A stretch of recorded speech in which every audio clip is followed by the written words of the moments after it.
Hi, I'm Dave McMahon from Power Sports Business Magazine. Welcome to Inside Power Sports. Today I was working on a story for the February edition of Power Sports Business and wanted to share with you some data that we received from the Motorcycle Industry Council. It's something that really should be shouted from the rooftop, so to speak. For the first time in 5 years, motorcycle sales in the U.S. were up year over year. In 2011, there was an increase of about 1,200 more bikes sold than there were in 2010.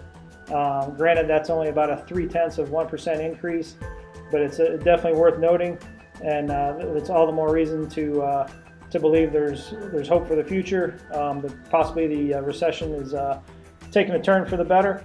A couple of the noteworthy data points were that dual sport bikes were up in 2011. Dual sport sales were up by about 14%.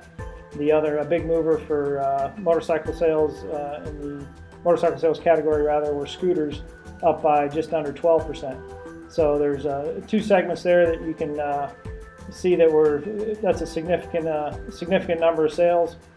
Associate editor Liz Hochstedler and I are going to take a closer look at the MIC data in the February edition of Power Sports Business. But for now, we just wanted to let you in on some of the inside information we have, and appreciate you checking out another edition of Inside Power Sports.